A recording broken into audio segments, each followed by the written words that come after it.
올해 4월에 들으신 분도 있으실지 모르겠습니다만 한국에서 한 50대 여성분이 이 자신의 시누이가 운영하는 이 분식 가게를 자신이 몰던 벤츠 승용차로 돌진해서 들이받은 사건이 있었습니다. 그렇게 한 이유는 다른 것이 아니라 바로 그 시누이가 자신에게 다름 아닌 정신병자라고 말해서 그 말에 화가 나서 그렇게 했다고 합니다. 그 시누이가 너무 맞는 말을 해서 화근이 된 것 같습니다. 이처럼 사람들이 화를 내는 데는 그 나름대로 이유가 있습니다. 연구자들의 조사에 따르면 사람들이 화를 내는 가장 큰 이유는 자신이 부당한 대우를 받는다고 느낄 때이고, 그 다음으로 사람들이 화를 내는 가장 큰 이유는 자신의 뜻대로 일이 진행되지 않을 때 그렇게 큰 화를 느끼고, 또 그 다음으로는 자신이 뜻대로 일이 진행되는 것뿐만 아니라 부도덕한 행동을 보았을 때 이렇게 크게 화를 낸다고 합니다. 사실 사람들이 이런 이유들로 인해서 화를 내지만 이런 이유들이, 조금 전에 제가 말씀드렸던 이런 이유들이 항상 정당한 것은 아닙니다. 왜냐하면 그 어떤 사람도 100% 완전한 의인이 아니기 때문에 그렇죠. 즉 자신의 잘못은 전혀 없고 다른 사람만 늘 잘못해서 나를 항상 화나게 만드는 것이 아니기 때문에 그렇다는 것이죠. 사실 사람들은 제가 조금 전에 말씀드린 내용처럼 그런 이유로 인해서 화를 낼 때가 있습니다. 다른 사람이 어떤 이유로 나를 화나게 만들었다라고 화를 낼 때가 많이 있죠. 그러나 사실 우리 모두는 어떻습니까? 다 완벽한 사람들이 아니기 때문에 나는 잘하고 저 사람이 못해서 그런 이유만으로 내가 화를 내는 것이 정당하다고 그렇게 말을 할 수는 없다는 것이죠. 그러므로 우리는 자신이 화가 났을 때 그 화난 이유의 정당성을 정직하게 늘 생각해 볼 필요가 있습니다. 그래야 위에서 제가 말씀드린 그 여자분과 같은 그런 잘못을 범하지 않게 될 것이기 때문에 그렇습니다. 그래서 성경은 에베소서 4장 26절에서 너희는 화를 내도 죄는 짓지 말며 해가 지도록 진노하지 말라라고 그렇게 경고하고 계십니다. 그러나 여러분, 하나님께서는 진노의 문제에 있어서 우리와는 전혀 다르신 분이십니다. 사실 하나님께서는 긍휼과 인내가 풍성하신 분이십니다. 여러분 이 사실을 믿으십니까? 우리 하나님께서는 긍휼과 인내가 무한히 풍성하신 분이십니다. 그래서 웬만해서는 진노, 곧 화를 내지 않으시는 분이십니다. 즉 다시 말씀드려 우리들과 비교할 수 없이 오래 참으시는 분이시라는 뜻이 되겠습니다. 또한 하나님께서는 우리처럼 이렇게 어떤 감정에 치우치셔서 오해로 인해서 화를 내지도 않으시는 분이십니다. 왜냐하면 우리 하나님께서는 항상 사리 분별이 정확하고 올바른 분이시기 때문에 그렇습니다. 하나님께서는 타당한 이유가 있을 때만 진노하시는 그런 분이십니다. 이처럼 오래 참으시고 냉철하신 하나님께서 지금 진노하신다라고 오늘 본 말씀은 우리에게 그 사실을 알려주고 있습니다. 그래서 1장 우리 18절 말씀을 다시 한번 보도록 하겠습니다. 18절 말씀에 사도 바울이 이렇게 시작하고 있습니다. 하나님의 진노가 불의안에서 진리를 붙잡아두는 사람들의 모든 경건치 아니하는 것과 불의를 대적하여 하늘로부터 계시되었나니. 여러분 지금 하나님께서 우리에게 무엇을 말씀하고 계십니까? 하나님의 진노가 하늘로부터 계시되었다. 지금 드러나고 있다라고 이렇게 말씀하고 계십니다.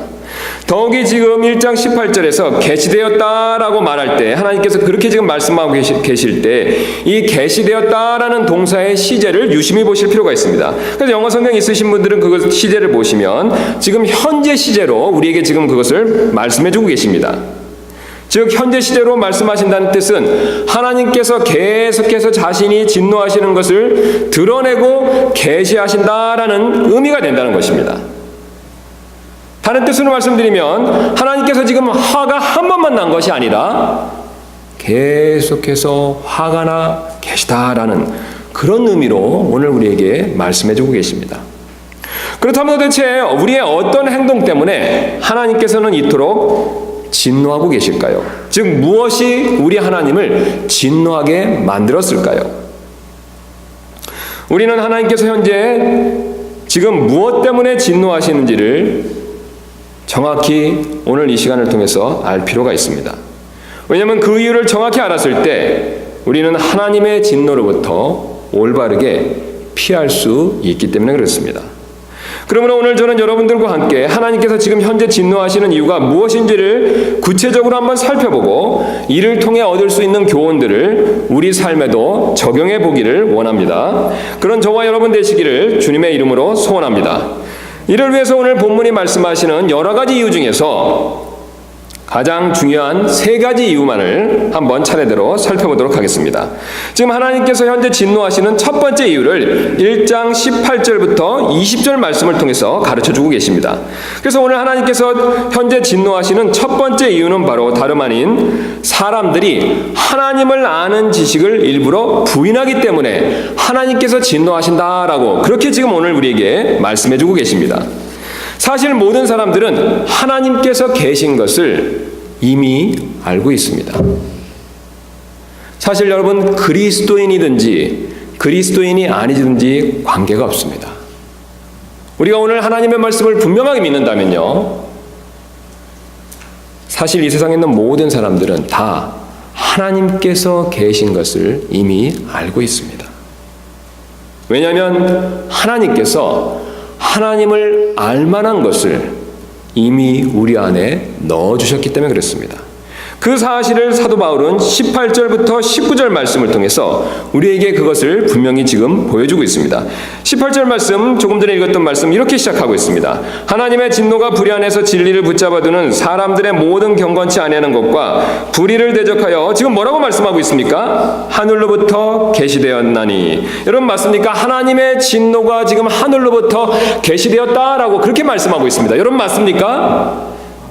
예, 하나님이 분명히 그렇게 말씀하고 계시죠. 그런데 그 이유에 대해서 19절에서 이어서 설명하고 계십니다. 즉 하나님께서 지금 자신의 현재 진노를 우리에게 계시하시고 드러내신 이유를 19절에서 이어서 지금 설명하고 계시고 있습니다.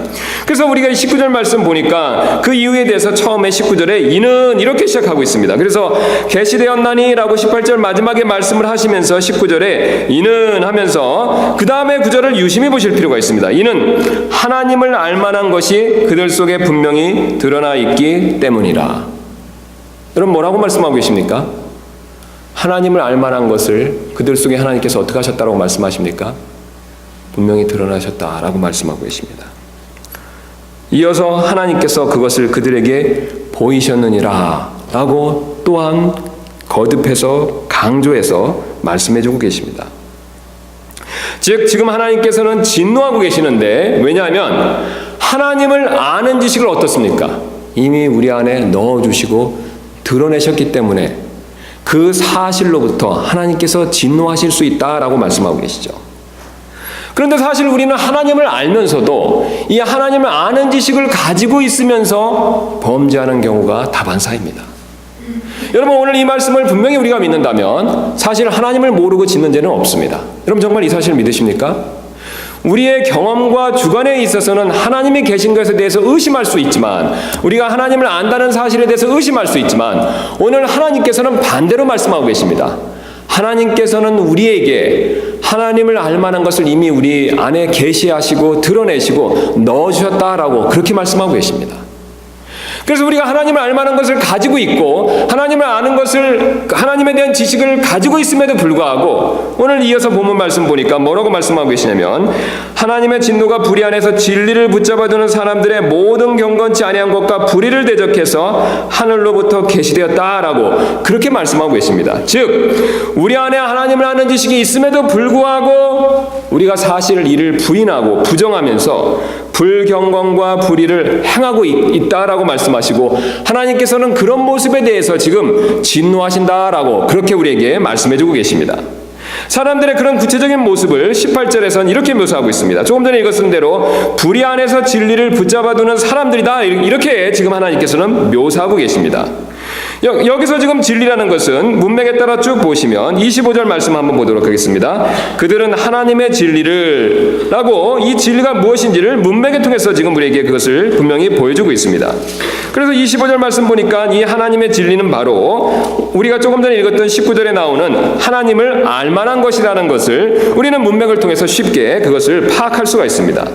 즉 18절 말씀을 지금까지 살펴봤던 내용에 근거해서 정리해서 살펴본다면 이런 뜻이 되죠. 지금 하나님께서는 하늘로부터 우리의 어떤 행동에 대해서 그 진노를 드러내고 계신다라고 그렇게 말씀하고 계십니다. 그런데 그 진노를 드러내시고 계시는 이유가 뭐냐면 사람들이 불의 안에서 진리를 붙잡아 두고 있기 때문이다라고 그렇게 말씀하신다는 것이죠. 여기서 붙잡아두는 이라는 단어를 한번 유심히 보실 필요가 있습니다. 이 붙잡아두는 이라는 단어는 솥에서 무엇이 어떤 것이 끓을 때 그것이 넘치지 않도록 이렇게 꽉 누르는 그런 그림을 가지고 있습니다. 즉 뭔가 내 안에 있던 것들이 나올 때 그것을 억누르고 못 나오게 한다라는 그런 그림을 가지고 있는 단어가 되겠습니다. 즉 이것은 무엇을 의미하고 있냐면 사실 하나님께서 우리 안에 하나님을 아는 지식을 이미 넣어주셨는데 사실 사람들이 그 하나님을 아는 지식을 꽉 누르고 그것을 못 들은 척하면서 오늘 읽었던 18절 말씀처럼 불경건과 불의를 행한다라고 하나님께서 그렇게 오늘 우리에게 말씀해주고 계십니다. 사실 사람들은 하나님을 알면서도 하나님을 아는 지식을 억지로 꽉 누른 채 불경건과 불의의 범죄를 짓는다라고 하나님께서 오늘 그렇게 우리에게 말씀해주고 계십니다. 그런 우리의 모습에 대해서 하나님께서는 오늘 지금 진노하고 계시다는 사실을 분명하게 우리에게 그것을 가르쳐주고 계십니다. 즉 그들이 하나님이 계신 것을 알면서도 하나님을 아는 이 지식이 말하는 음성에 귀를 막고 불의를 저지른다는 그런 뜻이 되겠습니다. 하나님께서는 이처럼 알면서도 모른 척하고 죄를 짓는 모습에 대해서 진노하신다라고 분명하게 경고해서 말씀하고 계십니다. 그러나 여러분 가운데 어떤 분들은 하나님께서 계신 것을 들어보지 저는 못해서 그것을 하나님에 대해서 들어보지 못했기 때문에 몰라서 그렇게 했다라고 그런 죄를 졌다라고 변명하실지도 모르겠습니다. 그러나 우리 사람들은 하나님의 형상과 모양대로 그렇게 지음받은 존재들입니다. 여러분 이 사실 정말로 믿으십니까? 우리 사람들은 하나님의 형상과 모양대로 지음받은 존재들입니다. 제가 펜사콜라 칼리지에 있었을 때 이 어렸을 적에 한국에서 입양이 돼서 미국 가정에 입양이 돼서 미국 부모님 밑에서 자라서 제가 다녔던 학교에 이 공부하러 오는 학생들, 한국 학생들 몇 명을 만난 적이 있었습니다. 그래서 어렸을 적에 입양이 되었기 때문에 한국말도 전혀 모르고 또 미국 부모님들 밑에서 생활을 했기 때문에 미국식 생각과 이런 생활 방식을 가지고 있는 것을 본 적이 있었습니다. 그런데 그분들이 말과 행동을 봤었을 때 완전히 미국 사람들이었었지만 그분들은 한국 사람의 형상을 지니고 있었기 때문에 사실 자신이 한국 부모에게서 태어났다는 사실을 알고 있었습니다. 그들은 한국말을 하지도 못합니다. 또 완전히 미국 사람식으로 생각하고 그런 생활 방식으로 사는 사람들입니다. 그러나 그들은 저와 똑같은 검은 머리에 한국 사람의 형상을 가지고 있었습니다. 그래서 같은 한국 사람을 봤었을 때 자기는 한국 사람이라는 것을 느끼고 그것을 인정하는 모습을 제가 볼 수가 있었습니다. 여러분 이것과 비슷한 원리입니다. 사실 우리 모든 사람들은 하나님의 형상과 모양대로 창조된 그런 존재들입니다. 그래서 하나님의 형상과 모양으로 창조되었기 때문에 우리 안에 하나님을 닮은 그 뭔가가 여전히 남아 있습니다. 우리가 이 사실을 더듬어서 생각해 본다면 감히 하나님 앞에서 하나님에 대해서 나는 전혀 모릅니다라고 그렇게 말을 할 수 없다는 것입니다. 그래서 19절에 분명히 이렇게 말씀하고 계십니다. 이는 하나님을 알만한 것이 그들 속에 분명히 드러나 있기 때문이라 하나님께서 그것을 그들에게 보이셨느니라. 그래서 진정한 무신론자는 사실 없습니다. 여러분 무신론자들이 어떻게 표현을 합니까? 하나님은 없다라고 그렇게 보통 얘기하죠. 그런데 벌써 하나님은 없다라고 얘기할 때 하나님에 대해서 언급하는 것을 봤었을 때 그들은 분명히 이미 하나님을 알고 있다는 사실을 역으로 보여주고 있다는 것이죠. 여러분 맞습니까? 하나님이 없다라고 했을 때 그들은 하나님을 아니까 없다라고 얘기한다는 것이죠. 정말로 하나님이 계신 것을 모른다면 하나님에 대한 이 이야기를 꺼낼 수가 없다는 뜻이 됩니다. 쉬운 예로 막군바는 없습니다. 제가 방금 이렇게 말씀드렸습니다. 제가 막군바에 대해서 말씀드리니까 막군바에 대해서 처음 들으신 분들은 막군바가 무엇인지 궁금하실 것입니다. 여러분 그러시죠? 이 막군바는 아프리카의 신입니다. 그런데 지금 이제 막군바가 아프리카에 대한 신이라는 것을 들었으니까 어떻습니까? 이제부터는 막군바에 대해서 여러분들은 알게 되셨죠. 그래 알게 되셨기 때문에 이제 막군바가 있다 없다에 대해서 여러분 말씀하실 수 있습니다. 근데 제가 조금 전에 말씀드리기 전까지 여러분은 어떻습니까? 막군바가 있다 없다에 대해서 전혀 말을 하실 수가 없다는 것이죠. 여러분 왜 그렇습니까? 막군바에 대해서 아는 것이 전혀 없기 때문에 그렇다는 것이죠. 그러나 사람들은 하나님에 대해서는 다 알고 있습니다. 예수님을 믿든 예수님을 믿지 않든 심지어는 다른 종교를 믿는 사람도 사실은 이미 하나님에 대해서 알고 있습니다. 왜냐하면 오늘 하나님께서 19절에 이렇게 분명히 말씀하시기 때문에 그렇습니다. 이는 하나님을 알만한 것이 그들 속에 분명히 드러나 있기 때문이라. 아멘. 그러나 여러분 가운데서 어떤 분은 여전히 저는 그래도 하나님 계신 것을 잘 모르겠는데요 라고 그렇게 핑계를 대실지도 모르겠습니다. 그러나 하나님께서는 그것에 대해서 변명할 수 없는 또 다른 증거를 20절에서 연속해서 우리에게 제시해서 가르쳐주고 계십니다. 그래서 20절에 하나님께서 이렇게 말씀하고 계십니다. 그분의 보이지 아니하는 것들 곧 그분의 영원하신 권능과 신격은 세상의 창조 이후로 분명히 보이며 만들어진 것들을 통해 깨달아 알 수 있나니 그러므로 그들이 변명할 수 없느니라. 지금 하나님께서는 두 번째 증거를 우리들에게 지금 제시하고 계십니다. 바로 만들어진 것을 통해서 하나님이 계시다는 것을 분명히 알 수 있다는 것이죠. 첫 번째는 우리 안에 하나님을 알 만한 것을 넣어주셨다라고 그렇게 말씀하고 계십니다. 그러나 하나님께서는 이어서 20절에서 두 번째로 바로 이 하나님이 만드신 창조물을 보고 하나님이 계신 것을 또한 분명히 알 수 있다라고 그렇게 지금 말씀해주고 계십니다. 제가 지금 여기 뭔가 간단한 걸 좀 준비해 왔습니다. 지금 돌을 하나 준비해 왔습니다. 여러분 이 돌이 잘 보이십니까? 그 다음에 제 손목시계를 이렇게 준비했습니다. 여러분 만약에 길을 가다가 이 손목시계와 돌을 길에서 우연히 발견했다라고 한번 생각해 보시기 바랍니다. 이 돌은 주변에서 흔히 볼 수 있는 것이죠. 여러분 그렇죠? 이 돌은 우리가 주변에서 흔히 볼 수 있는 그런 종류의 돌입니다. 그런데 이 돌 모양이 왜 이렇게 됐는지, 이게 우연히 됐는지 아니면 누가 이렇게 다듬었는지 우리는 사실 정확히 알 수가 없습니다. 그러나 우리가 이 시계를 봤었을 때는 이 시계는 우연히 생긴 것이 아니라 누가 이것을 만들었다는 것을 우리는 분명히 알 수가 있습니다. 여러분 왜 이 돌을 봤을 때 이게 누가 만들었는지를 분명히 알 수 없지만 이 시계를 봤었을 때 누가 만들었는지를 분명히 알 수 있습니까? 이 시계 안에는 정교한 구조를 가지고 있기 때문에 그렇죠. 여러분 맞습니까? 이 돌은 단순히 돌일 뿐입니다. 그러나 이 시계는 이 안에 정교한 구조를 가지고 있죠. 그래서 이 시계를 봤었을 때, 이 돌과 비교해 봤었을 때, 이 돌은 누가 만들었는지 불분명하지만 이 시계는 구체적으로 어떤 사람이 만들었는지 우리가 그것까지는 알 수는 없지만 분명히 누군가 만들었다는 것을 우리는 상식적으로 그것을 쉽게 알 수 있습니다. 왜냐하면 이 시계 안에는 정교한 구조가 있기 때문에 그렇다는 것이죠. 여러분이 이 사실을 인정하신다면 하나님이 만드신 이 시계보다도 더 복잡하고 정교한 이 자연에 있는 창조물들을 한번 생각해 보시기 바랍니다. 이 시계를 들고 있는 저를 한번 생각해 보시기 바랍니다. 제 몸은 이 시계보다는 더 정교한 구조를 가지고 있죠. 여러분 맞습니까? 이 시계도 누군가 만든 것이 맞다면 이 시계보다도 저 정교한 이 사람 역시 누군가 만드신 것이 분명한 사실입니다. 여러분 하나님 만드신 이런 정교한 세상에 있는 것들을 보면 분명히 하나님께서 만드셨다는 사실을, 이 세상에 있는 것들은 거저 생긴 것이 아니라는 사실을 분명히 우리는 그것을 깨달아 알 수가 있습니다.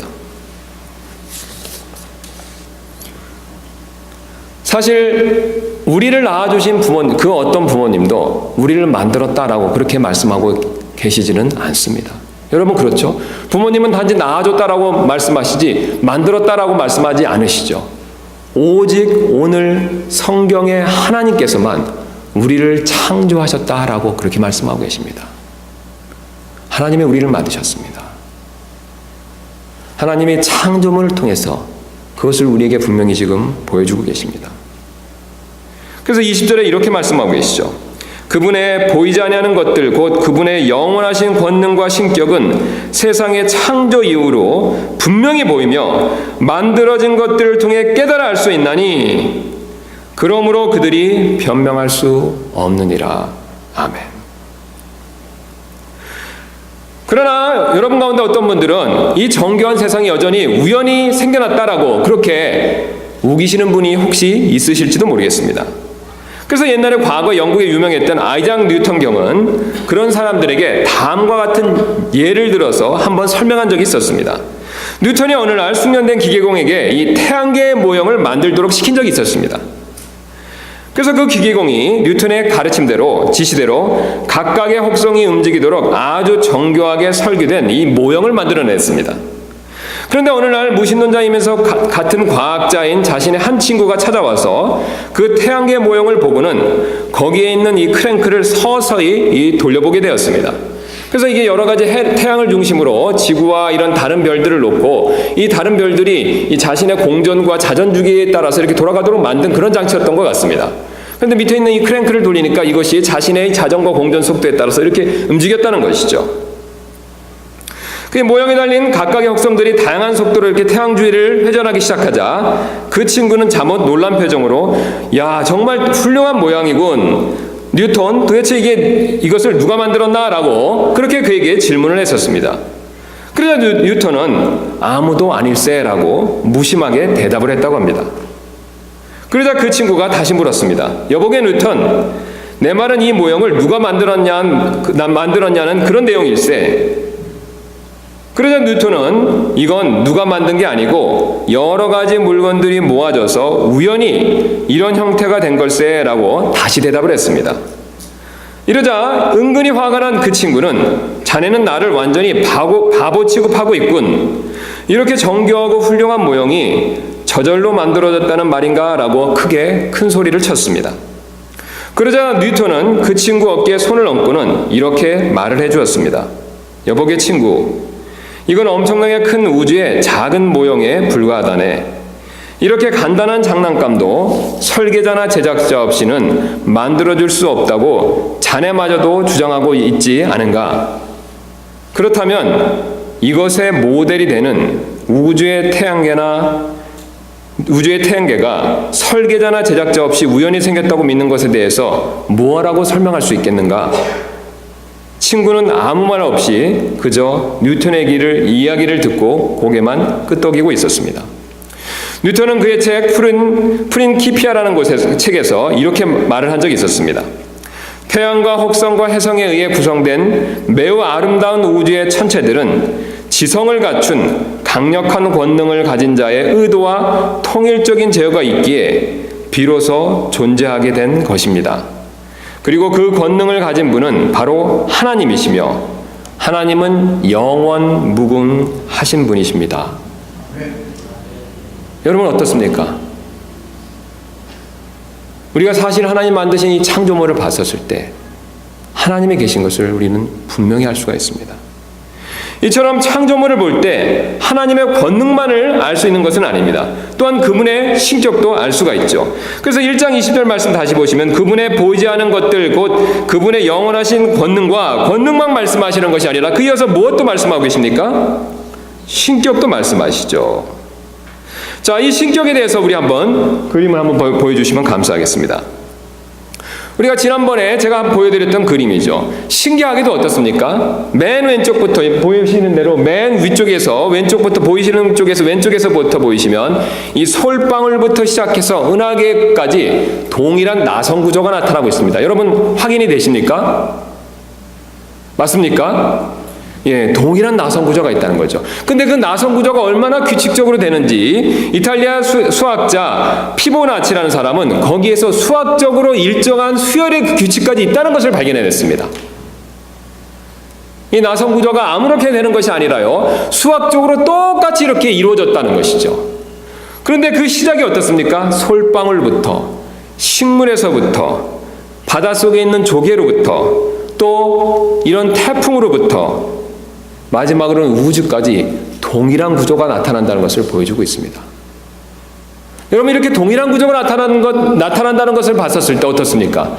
누군가 이 모든 것을 의도적으로 만들었다라고 그렇게 볼 수밖에 없지 않겠습니까? 네. 여러분, 이렇게 동일한 나선 구조로 만드신 분이 누구십니까? 성경은 오늘 하나님께서 분명히 말씀하고 계십니다. 그분의 보이지 않는 것들, 곧 그분의 영원하신 권능과 신격은 세상의 창조 이후로 분명히 보이며 만들어진 것들을 통해 깨달아 알 수 있나니 그러므로 그들이 변명할 수 없느니라. 여러분이 만들어진 것을 봤었을 때 하나님이 계신 것을 분명히 부인할 수가 없습니다. 게다가 더 놀라운 사실이 있습니다. 하나님이 권능으로 가장 작은 식물부터 가장 큰 우주까지 똑같은 구조로 이렇게 만드셨는데, 더 놀라운 사실은 이 구조를 봤었을 때 우리가 아름다움을 느낀다는 것이죠. 여러분, 맞습니까? 이 구조를 보니까 아름다움을 느끼시죠? 자, 그러면 이 구조가 아름다운 것을 우리가 느낀다는 것을 인정했었을 때요, 이것을 만드신 분은 최소한 어떻습니까? 우리처럼 아름다움이 무엇인가를 아시는 분이시죠. 여러분, 맞습니까? 우리가 아름다움을 느끼듯이 이것을 만드신 분도 최소한 아름다운 것이 무엇인지를 아시는 분이시라는 것이죠. 그것은 이 세상 만물을 만드신 분이 사람처럼 인격을 가지신 분이시라는 것을 분명히 보여주고 있습니다. 그러나 성경은 하나님에 대해서 인격이란 말을 쓰지 않고 신격이란 말을 쓰고 있습니다. 즉, 하나님께서는 우리처럼 좋고 나쁘고 아름답고 아름답지 못하다는 것을, 그런 것을 알고 계시는 분이시라는 것을 이 창조물을 통해서 분명하게 오늘 우리에게 그것을 보여주고 계십니다. 아무도 하나님을 본 사람이 없습니다. 우리가 하늘에 가기 전까지는 그분을 알 수가 없습니다. 그분의 그 보이지 않는 권능과 신격을 오늘 우리가 보시는 창조물을 통해서 하나님께서는 보이기에 그것을 우리에게 분명히 드러내셨습니다. 그래서 이것을 봤었을 때 아무도 변명할 수 없다라고 하나님께서 그렇게 오늘 그것을 분명히 말씀하고 계십니다. 그 다음 그림을 한번 보여주시면 감사하겠습니다. 여러분, 사람들이 이런 구조를 본따서 이것을 수학적으로 계산해서 이것을 또 건축물에 응용해서 이런 구조들을 만들어낸 것을 그림으로 보여주고 있는 것입니다. 여러분, 이걸 봤었을 때 어떻습니까? 이것을 보고 그 어떤 사람도 이게 우연히 이렇게 만들어졌다라고 아무도 생각을 하지 않는다는 것이죠. 여러분, 맞습니까? 여러분, 사람이 만든 것도 분명히 누가 만들었다는 것을 알 수 있다면, 하물며 우주의 가장 작은 식물에서부터 우주까지 동일한 구조가 나타나는 이 모든 것을 봤었을 때 우리는 분명히 그것을 누군가 만드신 분이 있다는 사실을 부정할 수가 없다는 것입니다. 사람이 만든 것을 봤었을 때도 부정할 수 없다면 이 우주 만물에 있는 것을 누군가 만들었다는 사실 역시 부정할 수 없다는 것이죠. 여러분, 온 우주 창조 만물이 하나님의 권능과 신격을 우리에게 분명히 보여주고 있습니다.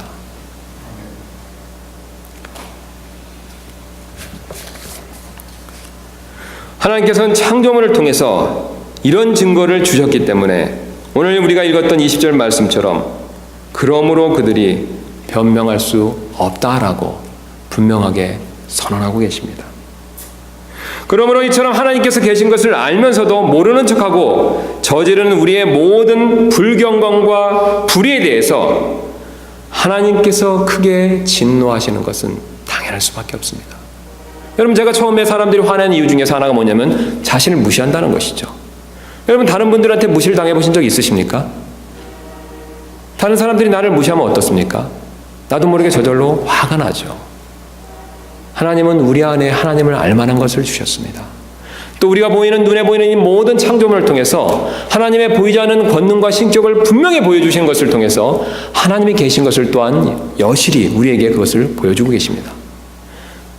우리의 안과 밖으로 부정할 수 없는 그런 뚜렷한 증거들이 있습니다.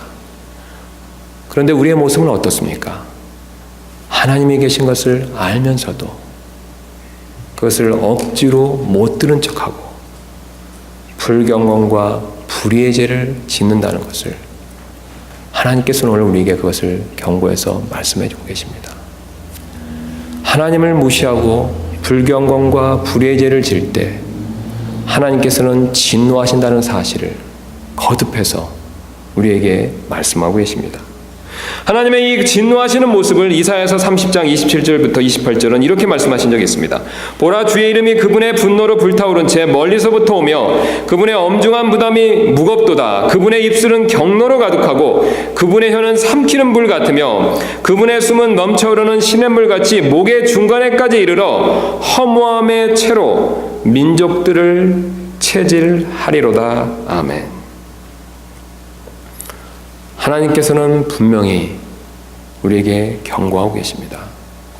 우리는 하나님을 알고 있습니다.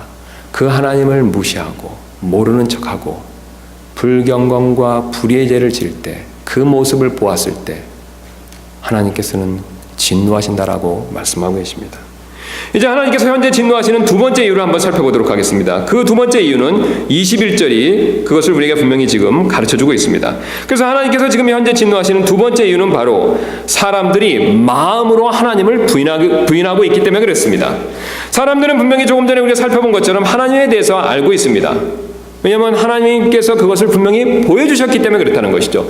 우리 내 안에 하나님을 알 만한 것이 있고요, 내 밖으로 창조물을 통해서 하나님을 알 만한 그런 풍성한 증거들을 하나님께서 우리에게 그것을 보여주고 계십니다. 여러분 정말 이 사실을 믿으십니까? 하나님이 오늘 그렇게 말씀하고 계십니다. 그래서 하나님께서 사실 얼마나 위대하신 분이신가를 이미 사실 사람들은 알고 있습니다. 그리고 이 사실을 통해서 오늘 본문이 말씀하시는 것처럼 하나님께 감사해야 된다는 사실도 사실 사람들은 이미 알고 있습니다.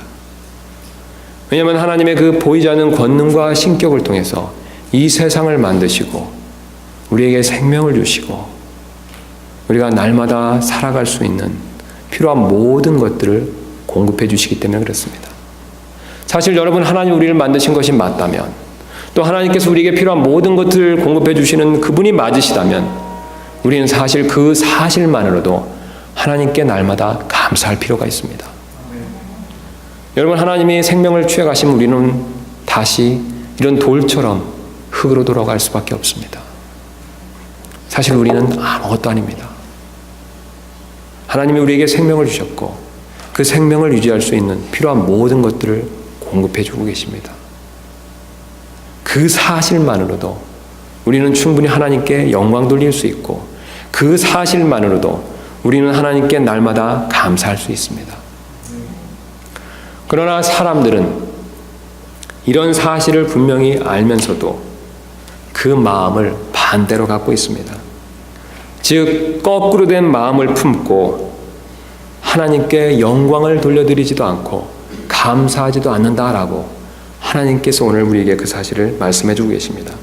21절 말씀 보겠습니다. 그들이 하나님을 알되 분명히 우리는 하나님을 알고 있습니다. 그러나 우리가 하나님을 알고 있음에도 불구하고 그 지식과 상관없이 오히려 반대되는 마음을 품고 그분을 하나님으로 영화롭게 하지도 아니하고 감사하지도 아니하며 오히려 자기들의 상상 속에서 허망해지고 또 그들의 어리석은 마음이 어두워졌다라고 그렇게 하나님께서 우리에게 경고하고 계십니다. 여기서 우리는 한 가지 아주 중요한 교훈을 배우게 됩니다. 사실 사람들의 진정한 문제는 지식이 아니라 마음에 있다는 사실을 하나님께서 오늘 우리에게 그것을 분명히 보여주고 계십니다. 여러분, 지금 하나님의 말씀을 우리가 그대로 받아들였다면 사실 사람들은 이미 하나님을 알고 있습니다. 여러분 그 사실 정말 믿으십니까? 사람들은 하나님 아는 지식을 안과 밖으로 분명히 그것을 가지고 있습니다. 그런 지식이 있음에도 불구하고 하나님께 영광을 돌려드리지 않고 감사하고 있지 않습니다. 여러분, 왜 그런 일이 벌어지고 있습니까? 그들의 마음의 문제이기 때문에 그렇습니다. 그들은 머릿속으로 알고 있지만 마음으로는 하나님께 영광을 돌려드리지 않고 감사하고 있지도 않다는 것을 하나님께서 우리에게 그것을 분명히 말씀하고 계십니다. 성경은 사실 마음에 대해서 960번 이상을 언급하고 있습니다. 그러면 이것은 무엇을 보여주고 있습니까? 하나님께서 사람의 마음에 대해서 얼마나 크게 신경 쓰시면서 관심을 갖고 계신가를 분명히 보여주고 있는 증거가 됩니다. 그러나 오늘 본문 말씀처럼 하나님께 감사하지도 않냐고 영광 돌리지도 않는 마음에 대해서, 그런 마음을 갖고 있는 것에 대해서 하나님께서는 크게 진노하신다는 사실을 우리에게 지금 경고하고 계십니다. 그래서 뒤로 넘기셔서 2장 5절 말씀을 한번 보도록 하겠습니다. 하나님께서 우리의 이런 마음에 대해서 뭐라고 말씀하시는지 2장 5절 말씀 보겠습니다. 다만 내가 내 강팍함과 뉘우치지 아니하는 마음에 따라. 이들의 마음은 어떤 마음입니까? 하나님께서 계신 것을 이미 알고 있는 마음이죠. 여러분 맞습니까? 하나님이 계신 것을 이미 머릿속으로는 다 알고 있죠. 그런데 강팍함과 뉘우치지 아니하는 마음에 따라, 그런 마음을 갖고 있기 때문에 그것에 따라서 진노의 날, 곧 하나님의 의로운 심판이 나타나는 그날에 닥칠 진노를 내게 쌓아 올리는도다 라고 그렇게 경고하고 계십니다. 사실 우리는 지식적으로 이미 하나님이 계신 것을 다 알고 있습니다. 그러나 우리의 마음이 하나님을 하나님으로 인정하고 하나님께 영광 돌리는 것을 거부하고 하나님께 감사하는 것도 거부하고 있다라는 것을 주님이 오늘 그 사실을 우리에게 분명히 보여주고 계십니다. 그 마음에 대해서 하나님께서는 진노하신다라고 그렇게 말씀하고 계십니다. 이제 하나님께서 진노하시는 세 번째 이유를 살펴보도록 하겠습니다. 이 세 번째 이유는 22절부터 23절을 통해서 가르쳐주고 있는데, 이 세 번째 이유는 바로 사람들이 우상으로서 하나님을 부인하고 있기 때문에 그렇습니다. 사실 하나님께서 계신 것을 알고 하나님께 영광 돌리고 감사하는 마음을 가져야 됨을 알면서도 일부러 그렇게 하지 않는 사람들은 우상 숭배를 선택할 수밖에 없다라는 사실을 하나님께서 오늘 우리에게 그것을 분명히 보여주고 계십니다. 왜냐하면 이들은 하나님께서 계시다는 것을 도저히 부정할 수가 없습니다. 저를 한번 주목해 주시기 바랍니다. 오늘 우리가 이 말씀을 그대로 잘 따라오셔서 그대로 믿으신다면요, 지금 사람 안에는요 하나님을 아는 지식이 있습니다. 여러분 정말 그 사실을 인정하십니까? 하나님이 그것을 넣어주셨기 때문에 분명히 우리는 그것을 가지고 있죠. 우리 밖으로도 창조물을 통해서 하나님을 알만한 것들을 하나님이 분명히 보여주셨기 때문에 안과 밖으로 우리는 하나님에 대해서 아는 지식을 분명히 가지고 있습니다. 그러나 우리의 마음이 어떻습니까? 완악한 우리의 마음은 하나님을 인정하려고 하지 않고 있습니다. 여기서 사람의 갈등과 모순이 생기고 있습니다. 지식적으로는 하나님을 알지만 마음은 하나님을 거부하고 있습니다. 그래서 마음으로 하나님을 거부한 채 불경건과 불의의 죄를 지을 때마다 하나님을 아는 지식이 내 양심을 통해서 나에게 외치고 소리 지를 때마다 우리는 사실 괴로움을 피할 수가 없습니다. 왜냐하면 하나님을 아는 지식이 그렇게 살아서는 안 된다는 것을 우리에게 항상 양심을 통해서 경고하고 있기 때문에 그렇죠. 그러나 마음적으로는 하나님을 인정하고 감사하고 영광 돌리는 것을 거부하고 있습니다. 바로 이런 상황에서 사람들이 이 문제를 해결하기 위해서 생각해낸 것이 바로 우상입니다. 그들은 참 하나님이 계신 것을 알고 있지만 이 참 하나님을 섬기기 싫어서 자신들이 원하는 모습의 다른 하나님을 생각해내버리는 것이죠. 그리고 생각해낸 자신의 하나님을 보이는 형상으로 만들어내서 하나님 대신 바꿔 섬긴 것이 바로 우상이다라고 하나님께서 그 사실을 우리에게 말씀해주고 계십니다. 23절 말씀에 이렇게 말씀하고 계시죠. 썩지 아니할 하나님의 영광을 썩을 사람이나 새나 네 발 달린 짐승이나 기어다니는 것들과 같은 형상으로 바꾸었느니라. 아멘. 자, 지금 하나님께서 무엇을 말씀하고 계십니까? 사실 하나님에 대한 지식이 있습니다. 그러나 그 참 하나님을 우리는 섬기기를 원치 않고 있죠. 마음으로는요. 그래서 이 모순을 해결하기 위해서, 이 괴로움을 해결하기 위해서 사실 사람들은 하나님에 대한 정의를 살짝 바꿔버리는 것입니다. 그래서 자기가 알고 있는 참 하나님 대신 자기가 원하는 하나님으로 살짝 바꾸고 그 하나님의 모습을 창조물을 통해서 만들어내고 그것을 하나님으로 바꾸어서 섬기고 있다라고 하나님께서 지금 그것을 우리에게 말씀해 주고 계십니다. 그 근거로 우리가 그것을 충분히 이해하기 위해서 우리 출애굽기 32장 1절을 한번 가서 찾아보도록 하겠습니다. 바로 출애굽기에서 왜 이스라엘 백성들이 갑자기 하나님을 잘 섬기다가 우상을 만들어 섬겼는지 그 내용을 통해서 우리가 이 내용을 충분히 이해할 수가 있습니다. 우리 32장 가서 보도록 하겠습니다. 출애굽기 32장입니다.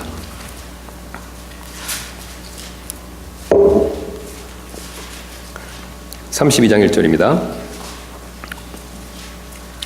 모세가 산에서 내려오는 것이 늦어지는 것을 백성이 보고는 함께 모여 아론에게 가서 그에게 이르되 일어나 우리를 위해 우리 앞에 갈 신들을 만들라. 이 모세 곧 우리를 이집트 땅에서 데리고 올라온 사람에 관하여는 그가 어찌 되었는지 우리가 알지 못하노라 하니 아론이 그들에게 이르되 너희 아내들과 너희 아들 딸들의 귀에 있는 금 귀고리를 빼서 내게로 가져오라 하매 온 백성이 자기들의 귀에 있던 금 귀고리를 빼서 아론에게로 가져오니라.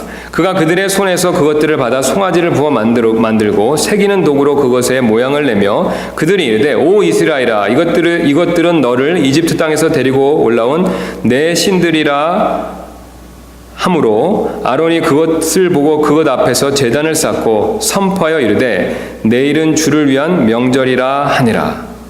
자, 그 다음에 우리 밑에 있는 8절 말씀 보겠습니다. 그들이 내가 그들에게 명령한 길에서 속히 떠나 자기들을 위해 송아지를 부어 만들고 그에게 경배하며 그에게 희생물을 드리고 말하기를 오 이스라엘아 이것들은 너를 이집트 땅에서 데리고 올라온 내 신들이니라 하였도다. 지금 여러분 한번 왜 이스라엘 백성들이 갑자기 이 우상을 만들었는지를 한번 생각해 보실 필요가 있습니다. 왜 그들은 참된 하나님을 버리고 이 시점에서 다른 신을 만들어서 바꾸어 버렸을까요? 그들이 하나님에 대해서 알면서 신의 산에서 올 때까지 알았던 하나님이 사실은 이집트에서 알았던 신들과는 다르기 때문에 그렇다는 것이죠. 여러분 한번 이집트 백성들의 입장에서 생각해 보시기 바랍니다. 이스라엘 백성들은 이집트에 있었을 때 이집트 사람들이 섬기는 신들을 보았었을 것입니다. 그런데 그들이 섬기는 신은 하나님과는 다른 특징이 있었습니다.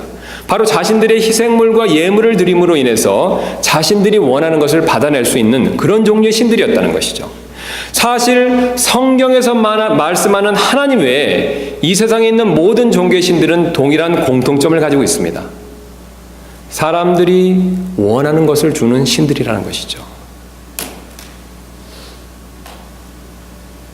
그 신들이 좋아하는 것을 바치고 그 경배자들은 그 신들로부터 자신들이 원하는 것을 받아낼 수 있는 그런 신들이 이 세상 모든 신들의 공통점이 됩니다. 그런데 이스라엘 백성을 지금 인도해낸 하나님은 그 이집트의 신들과는 다른 신들이죠. 여러분 이스라엘 백성들의 한번 입장에 생각해 보시기 바랍니다. 그들이 신의 산까지 왔었을 때 어떻겠습니까? 이집트에서 구출해낸 것에 대해서는 감사를 드렸지만 사실 그들은 이집트에서 먹었던 수박과 양파와 마늘 같은 것들을 그리워했던 사람들이었습니다. 그래서 그런 것들을 달라고 하나님 앞에 원망을 했었죠. 그런데 하나님께서 그런 것들을 주셨습니까? 하나님께서 그런 것들을 주지 않으셨죠. 그럼 하나님께서 왜 그런 것들을 주지 않으셨습니까? 그들을 훈련시키시고 난 이후에 가나안 땅에서 더 좋은 것을 주기로 계획하고 작정하셨기 때문에 그렇습니다. 하나님은 사실 때때로 우리에게 더 좋은 것을 주시기 위해서 지금 이 땅에서 지금 이 순간 우리를 훈련시키실 때가 있습니다. 여러분 정말 이 사실을 믿으십니까? 그러나 우리는 이런 하나님의 방법과 원리를 거부할 때가 많이 있습니다. 이스라엘 백성들은 광야에서 그것을 경험했습니다. 이집트의 신들처럼 자신이 원하는 것을 즉시로 주기를 원하는 그런 신을 섬기기를 원했다는 것이죠.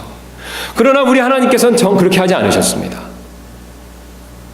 이스라엘 백성들이 원하는 것을 들어주시는 분이 아니셨고 바로 하나님이 세우신 좋은 계획과 뜻과 목적에 따라 그들을 이끄는 바로 그런 신이었다는 것을 이스라엘 백성들이 깨닫기 시작했다는 것이죠. 한마디로 이스라엘 백성들은 하나님을 섬기는 일이 쉽지 않았다는 것을 발견했다는 것입니다. 즉 하나님은 이집트의 신들처럼 자신에게 맞춰주시는 분이 아니시라 오히려 자신들이 맞춰야 할 그런 신이라는 것을 깨달았기 때문에 그렇습니다. 그래서 이스라엘 백성들은 자신들이 원하는 하나님을 섬기고 싶었기 때문에 기회가 오자 바로 자신들이 원하는 신을 만들어서 섬기는 모습을 지금 그것을 우리에게 분명히 보여주고 있습니다.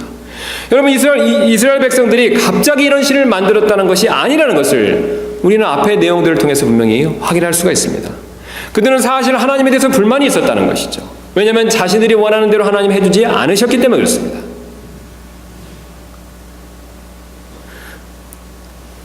때때로 아이들은 부모님이 자신이 원하는 대로 해주지 않으면 불평하고 불순종하지만 부모님을 바꾸기를 원치는 않습니다. 여러분 그렇죠?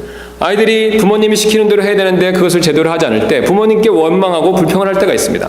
그러나 자기 부모를 바꾸기를 원하는 아이들은 아무도 없다는 것입니다. 그러나 여러분 오늘 이스라엘 백성들을 한번 생각해 보시기 바랍니다. 그들은 자신들이 원하는 것을 하나님이 들어주시지 않자 그 하나님을 바꾸어 버렸습니다. 썩어질 형상으로 바꾸어 버렸다는 것이죠. 자신들이 원하는, 자신들이 섬기고 싶어하는 그런 하나님으로 바꾸어서 대신 섬기려고 했다는 것이죠. 여러분 이것이 우리의 진정한 문제다라고 하나님께서 말씀하고 계십니다. 사실 이 세상에 있는 모든 사람들은 하나님에 대해서 알고 있습니다. 그런데 그 하나님을 성경이 말씀하시는 하나님, 우리가 가지고 있는 지식이 말씀하는 그 하나님을 사실은 섬기기를 원치 않고 있습니다. 나에게 필요한 것을 주시는 하나님, 그런 하나님을 섬기기를 원한다는 것이죠. 그래서 그런 하나님을 우상을 통해서 만들어 놓고 그 하나님을 바꾸어서 섬긴다라고 하나님께서 그 사실을 우리에게 지금 분명히 보여주고 계십니다. 그런 모습에 대해서 하나님께서는 맹렬히 진노하신다라고 그렇게 말씀하고 계십니다. 그래서 우리가 읽었던 32장 8절 말씀 다시 한번 보시면 하나님께서 이스라엘 백성들이 하나님을 바꿔서 우상을 섬기는 그 모습을 보셨을 때 하나님께서는 이렇게 말씀하고 계십니다. 32장 9절에 주께서 또 모세에게 이르시되 내가 이 백성을 보았는데 보라 그 백성은 목이 뻣뻣한 백성이로다. 여러분 하나님께서 이스라엘 백성을 뭐라고 표현하고 계십니까? 목이 뻣뻣하다는 것이죠. 하나님께서 지금까지 보아오셨는데 시내산에 올 때까지 보아오셨는데 목이 너무 뻣뻣하다는 것이죠. 여러분 왜 하나님께서 이렇게 표현하고 계십니까? 그들은 자기들이 원하는 신을 섬기고 싶어 했기 때문에 그리고 그것을 모세가 없는 틈을 타서 그렇게 만들어서 섬겼기 때문에 그 모습을 보고 하나님께서는 목이 뻣뻣한 백성이다라고 그렇게 말씀하고 계십니다. 그러면서 10절에서 이어서 이렇게 말씀하고 계십니다. 그런즉 이제 나를 홀로 내버려 두라. 내가 그들에게 맹렬히 진노하여 그들을 소멸시키고 너로부터 큰 민족을 만들리라 하시니. 여러분 하나님께서 우상을 만들어 섬길 때 얼마나 진노하시는가를 명백하게 보여주고 계십니다. 하나님께서는 이처럼 우상을 만들어 섬기는 것에 대해서 크게 진노하고 계십니다.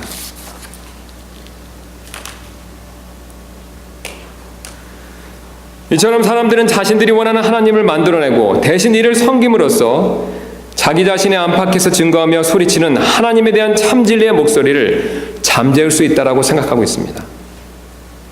그리고 이 과정에서 하나님께서 계신 것을 증거하는 창조물을 역용하고 있습니다. 오늘 우리가 본문 말씀을 보니까 어떻습니까? 이 세상에 있는 모든 창조물을 누구를 증거하고 있습니까? 하나님을 증거하고 있죠. 그런데 어리석은 이 사람들은요, 하나님을 증거하는 이 창조물을 가지고 다른 하나님을 만들어 버렸습니다. 여러분 이것이 얼마나 어리석은 일입니까?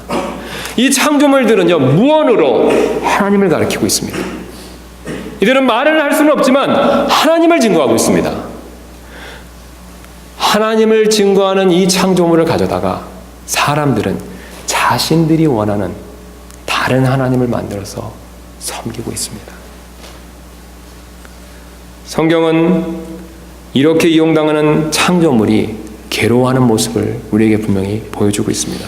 우리 로마서 8장 19절 말씀 한번 보도록 하겠습니다. 창조물들 역시 사람들에게 이렇게 이용하는 것에 대해서 신음하고 괴로워한다라는 것을 분명히 우리에게 보여주고 있습니다. 8장 19절입니다. 창조물이 간절히 기대하며 기다리는 바는 하나님의 아들들이 나타나는 것이니라. 그 이유를 20절에서 이렇게 설명하고 있습니다. 창조물이 헛된 것에 복종하게 된 것은 자진해서 된 것이 아니요 소망 중에 바로 그것을 복종하게 하신 분으로 인한 것이니 이는 창조물 자신도 썩음의 속박에서 해방되어 하나님의 자녀들의 영광스러운 자유에 이를 것이기 때문이라. 또 온 창조 세계가 지금까지 함께 신음하며 고통 중에 상고를 치르는 줄을 우리가 아나니. 여러분, 이 사실을 정말로 글자 그대로 믿으십니까? 하나님이 지금 하신 말씀을 정말로 믿으십니까? 여러분, 이 말씀을 그대로 믿으신다면 창조물도 무엇을 기대하고 있습니까? 하나님의 아들들이 나타나는 것을 기다리고 있다는 것이죠. 주님이 다시 오셔서, 예수님이 다시 오셔서 원래 범죄하기 전에 그 모습으로 회복되기를 바라고 있다는 것이죠. 여러분, 지금 창조물들도 하나님이 다시 원상으로 회복시킬 것을 고대하고 있다는 것을 보여주고 있습니다. 그런데 이 창조물들은 안타깝게도 이 죄 아래에서 사람들에게 죄된 도구로 사용되고 있다는 것을 하나님께서 오늘 또한 본문 말씀을 통해서 우리에게 그것을 분명히 보여주고 계십니다. 창조물들 역시 괴로워하고 있습니다. 우리 안에 하나님을 아는 참된 지식이 하나님이 계신 것을 말씀하고 우리 밖에 있는 창조물들이 하나님이 계신 것을 선포하고 있습니다. 그 창조물들은 반대로 하나님을 가리키고 있지만 어리석은 우리는 그 창조물을 이용해서 하나님이 아닌 다른 하나님을 만들어서 섬기고 있고 이것으로 인해서 창조물들 역시 괴로워하고 있다는 사실을 우리에게 하나님께서는 분명히 보여주고 계십니다. 이처럼 우상 숭배하는 자들은 말 못하는 창조물들보다 못한 자들인 것을 하나님께서는 분명히 보여주고 계십니다. 그러므로 사람들의 이런 행동에 대해서 하나님께서 진노하시는 것은 너무도 당연한 일이 됩니다. 우리는 지금까지 하나님께서 진노하시는 세 가지 이유들을 살펴보았습니다. 하나님께서 지금 이런 이유들로 인해서 진노하신다는 것을 우리가 믿는다면 이 진노하심으로부터 배울 수 있는 다음과 같은 몇 가지 교훈을 우리가 생각해 볼 수가 있습니다. 우리가 오늘 이 말씀으로부터 얻을 수 있는 첫 번째 교훈은 바로 하나님의 존재하심을 믿는다고 그것이 바로 구원받는 것은 아니라는 것입니다. 사실 우리가 전도를 하다 보면 하나님께서 계신 것을 믿기 때문에 천국에 갈 수 있다라고 생각하시는 분들을 만날 수가 있습니다. 여러분, 그런 분들 만나보신 적 있으시죠? 그러나 오늘 본문 말씀을 보니까 어떻습니까? 사실 모든 사람들은 하나님을 알고 있습니다. 그 사람이 구원받지 않았다 하더라도 여러분 어떻습니까? 그들은 이미 하나님 계신 것을 알고 있다는 것이죠.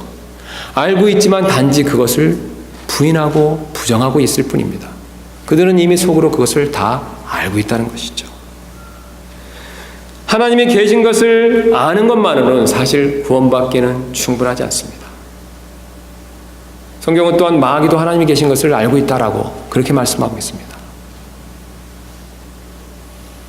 그래서 우리가 복음을 전할 때 하나님이 계신 것을 먼저 그 사람들에게 꼭 입증하고 그것을 확신시킬 필요는 없습니다. 왜냐하면 그 사람은 어떻습니까? 이미 하나님이 계신 것을 알고 있기 때문에 그렇다는 것이죠. 단지 하나님이 계신 것을 인정하지 않고 있을 뿐이라는 것이죠. 알고는 있지만 인정하지 않을 뿐이라는 것입니다. 오히려 그 사람 안에 있는 하나님에 대한 지식은 그들을 구원하는 데 충분한 지식이 되는 것이 아니라 오히려 반대로 그들을 정죄하는 그런 지식이 된다는 것입니다. 사실 우리가 복음을 전할 때 우리에게 많은 아군들이 있습니다. 우리가 복음을 전하는 그 사람에게 만약에 불신자가 분명하다면요, 그 사람 안에 하나님을 아는 지식이 있습니다. 여러분 정말 이 사실 믿으십니까? 그 사람 주변에 있는 창조물이 하나님이 계신 것을 증거하고 있습니다. 우리는 하나님 말씀을 통해서 그 사람의 안에 있는 하나님에 대한 지식을 끄집어낸다면 그 사람에게 좀 더 효과적인 복음을 전할 수가 있습니다. 왜냐하면 그 사람은 하나님 계신 것을 이미 알고 있기 때문에 그랬다는 것이죠. 단지 우리가 이 말씀을 믿지 못하기 때문에 굳이 애써 하나님 계신 것을 입증하려고 노력하다 보면 불필요한 논쟁에 빠지고 이것이 오히려 하나님의 복음을 전하는데 걸림돌이 될 수 있다는 것이죠. 오히려 우리는 사실 반대로 그 사람 안에 있는 하나님에 대한 지식을 이용할 필요가 있습니다. 우리의 아군이 된다는 것이죠.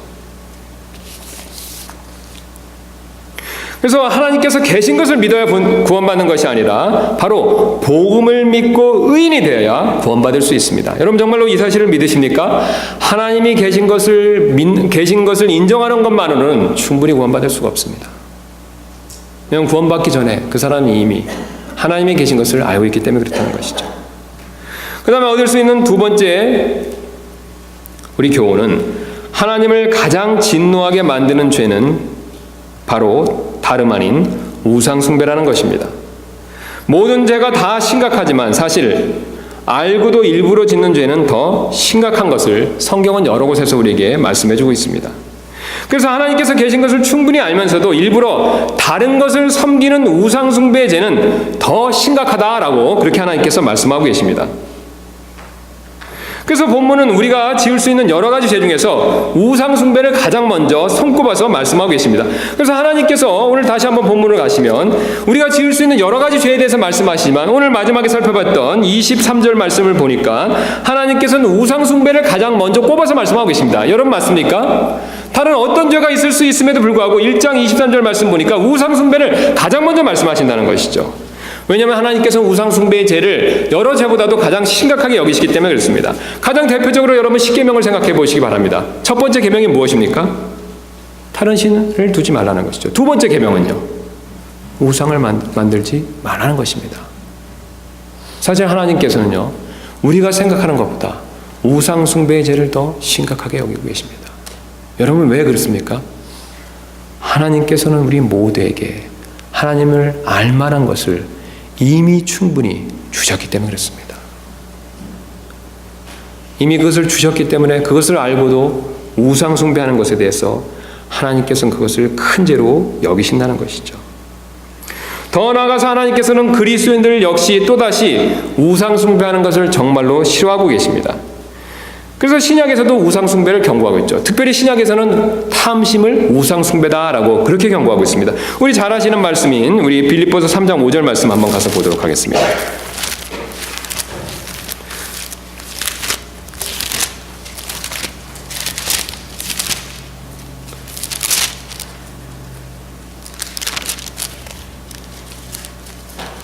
골로새서입니다. 예. 골로새서 3장 5절 되겠습니다.